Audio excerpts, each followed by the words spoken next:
So my name's Dr. Daniel Connell. My PhD was in portraiture and representation. What are we doing when we're doing that? And all the different ways that we can think about representation, because it's something that the arts tends to do. But today we're thinking about portraits and particularly about faces. So I want you to do one little exercise just to break the ice. I want you to just, in pairs, maybe Chloe and Paul, Jess and Lucinda, Claire and Harjit, Natalia and Vandana. Just look at each other in the eyes for a minute and feel how weird that is. All right, you can stop now. It's weird, isn't it? When it's strange, okay? So it is a strange thing to do. And why is it strange? It's strange because it's heavy, right? It's delicate, it's private, it's intimate, it's all sorts of things, right? But it's also compelling. Now I want you to just think about that, and I want you to look back at your partner again, your looking partner. And I want you to imagine yourself, you can look back at me now, imagine yourself asking the question, who are you? It can be one of the most insulting questions, and it can be one of the most deeply, profoundly moving questions as well. It all depends on the intention behind it. Portraiture is a really interesting thing. It has a colonial legacy. It has a legacy of kings and queens and rich people and separation and exclusion. It has a legacy of summarising and owning and selling and buying. But it also has a legacy of elevating, affirming, representing people, giving space, providing hospitality, recognising, creating spaces of hospitality. So let's have a think about that. My definition of portrait is a representation of a likeness of a specific identity. So there's three words in there. Representation, you all know what that is. So that is making something that looks like something that exists in the world. Specific identity means our intention is to represent a specific identity. When I say this is a portrait of the person I met at the bus stop, that's a portrait. This is my next door neighbour, that's a portrait. It doesn't mean you have to put name and address and credit card number. It just means the intention is to identify, okay? You could possibly do portrait of my grandmother's table, portrait of my dog, all right? That's also portraiture, I believe, too. It doesn't have to be a person, and it's just the intention of representation. Does that make sense? Identity is everything. Some of the things about identity, it's fluid and it's not fixed. Identity is about your character, ethnicity and language, nationality, faith, religion, sexuality, profession, the region you come from, relationship you're in, life experience and trauma. It can be all of those things, some of those things, one of those things, all of those, many of those. You choose. Whenever we're talking about those sorts of things, it requires us to understand ethics and responsibility towards a person's really important things, the things that often we can't change. Every portrait we do is a self-portrait. Every painting and every representational artwork we do is about ourselves. Sometimes we like to think, it's not about me, but it is, which is both a blessing and a curse. It's a responsibility that we hold too. It's really important. So if we're thinking about representational work, then there's three ways of thinking about it: expressionist, formalist, and realist. So whenever we do representational work, that is something that exists in the outside, it can be expressive. Expressive is when your emotional connection to the thing is the main character. Realist, that is where the thing itself is the main character.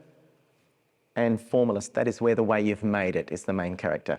I'm going to show you a whole heap of paintings in a minute, and we can reiterate which is expressive, which is realist, and which is formalist. But I like to think of the main character, because every time you do something, it's always going to be somewhere in the middle. It's going to be like realist with a bit of expressive. It's going to be formalist with a bit of expressive. It's going to be expressive with a bit of realist. So for example, if you think about expressive, you all know expressive stuff. That's bright and colourful and gestural. And, if I paint a picture of Natalia, it could be, Natalia's very lively, and it's going to be like that. Formalist might be, I'm going to paint a picture of Natalia, but I'm only going to use string, okay? So then the string becomes the main character. People go, oh, it's string. Oh, and it's a portrait. Okay, and realist is a good teaching tool. We're going to be focusing when you draw on realism today because it's a good teaching tool. I can't get into your head and say, no, that's the wrong emotion. And I can't, we can do formalist at any time. We can use recycled material or something like that. But today is realism because it's a teaching tool. There's the subject, there's the subject. Does the subject look like that? Yes, no, maybe. All right? So let's think about the face. Why do we want to make faces? Why do you think, Claire?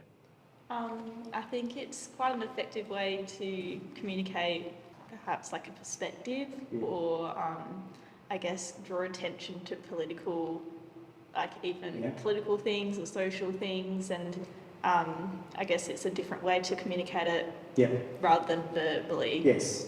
Yeah. Yeah, well, that's right, representing a face. But as you've drawn to, faces are political, aren't they? Everything is political. But faces are immediately can be political, can be social, can be deeply affecting, can be emotional, can be sentimental, can be all sorts of things. Just think about the fact that when you're born, you open your eyes and immediately there's a face in your face, right? And from that moment on, we hold babies like this. Have you seen it? And we go, hello, hello, hello. And we modulate our voice all the time and we go up and down and we say, see this face, learn it and love it. Okay? Because you have to know faces. Because if you don't know faces, you're going to die. It's a matter of survival, and we've had to do that for millennia. So that's why what we're doing when we do this is we're not doing something silly. We're really teaching the children, our babies, and all of us too, as soon as they open their eyes, the most important lesson, which is how to read a face. So from that moment on, we become experts in reading faces. Every little subtle millimetre of movement that happens in yours or in somebody else's faces is read and picked up immediately. And that's your key to survival. So that's why when you actually try to reproduce a face, it's the hardest thing to do in the world, because you and your audience are incredibly expert in reading faces. So let's think about some portraits. Here's a Perth guy, Abdul Abdullah, you know his work? I'm sure you do. Very famous around Australia now, does a little work everywhere. Amazing realist paintings with a touch of expressive as well. And one of my favourite people at the moment, portrait of Sangeeta. Beautiful, gorgeous, amazing watercolours. There's a detail too, it's much longer than that. If you're familiar with her work, if you're interested, have a look. It's gorgeous, beautiful stuff. This was from the Lester Prize. I absolutely love this portrait. It's just a portrait of two ladies who worked with Qantas having a smoko. Does anybody know who this might be an image of? Do you know? Yeah, it's Guru Nanak. It's Guru Nanak. Now, in the Sikh tradition, what happened to portraits in the Sikh tradition? Can you talk about that, Harjit, for a minute? Oh, I think there were lots of portraits in the Sikh tradition. The Sikhs have only been around for a few hundred years, and so probably about 150 years ago, with its sort of intersection with colonialism, it was decided that portraiture was a negative thing, so it was banned. And so all these lovely sort of portraits of the gurus were they're not really put up in public places, and in Sikh temples or gurdwaras, you're not allowed any portraits in there. Does that talk to the idea that portraits become too powerful, that people want to revere the object rather than the word? Yeah, I think so. And a few years ago I went to Italy and saw even in like the Vatican, certain times portraits were revered and certain times they were altered. So similar sort of dealing with power. I think. They have some sort of power, like you're talking about. Yeah. And so it's almost like highly contested, isn't it? People get angry sometimes when they make portraits of that. So this artist has decided to do that, where they've sort of got around that idea, but they're talking about the power of that historical figure, Guru Nanak, who was a guru and a teacher, but obscured the face with light, which is very interesting. I've included this one because what do? We immediately see a face, right? And that's one of the consolations for us artists, because the audience is very forgiving. Although we're experts in reading faces, we're also always looking for faces. And even if the image is all smashed up like that, the audience will find the face in it. And sometimes it's better to break all the lines up, to erase, to smear it, to do all sorts of things, because it makes the audience work harder. And when the audience work hard and find the face in it, they'll have a much stronger relationship with it. If you give too much too quickly, they'll skirt over it and move on. But if they have to work for it, then they'll probably end up loving it a lot more. It might take a while. Now, in portraiture as well, if we think about these, many of these works have the direct gaze. We didn't actually talk about that, but that's a very, very important thing. So when I talk about the direct gaze, what do you understand about that? What do you think, Chloe? Direct gaze, I guess there's like a connection created when there's a direct gaze. It feels more like viewers are connected to the painting or whatever the artwork, whereas if it's like offset or the person in the work isn't looking straight forward, I guess you're looking at someone, but it's not a mutual connection happening with the subject of the work at the same time. Beautifully explained, yeah. When we are looking upon somebody, it can be with their permission or without, we don't know necessarily. And especially in the last maybe, 30, 40 years, the trend is that the subject looks back at us. And if we look at those images, the subject is looking back at us, which usually sort of infers permission that they are involved in this project. Has anybody drawn a portrait of somebody they know, like sat around and done that? How did you feel doing it, Vandana? I actually did one of my mum a few years ago. Live, like this? Like, No, it was just I took a photo of her. So. and what was it like showing it to her after? It was kind of daunting because it's like, oh, did I like draw her right? Does she like it? Yeah, it was kind of scary, I guess. And also like my brother and my dad, like, do they think it's like an accurate representation of her? Or, Yeah. So.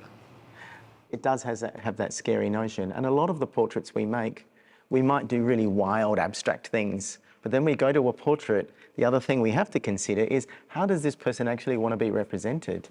Do they want all my, crazy lines and all that sort of stuff? They might love it, but they probably want also to be something that they feel they're proud of. So that sense of responsibility that you're talking about weighs heavily on us.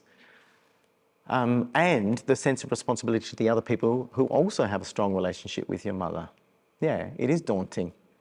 That's the other thing to remember when you're making your portraits and you're showing other people, is that you're not writing a biography, you're writing a poem about the person. And the poem is a visual poem. And that's a consolation as well, because poems are always about us and the way we choose to express. And they're always quite fluid and curious and interesting and very subjective from our perspective too.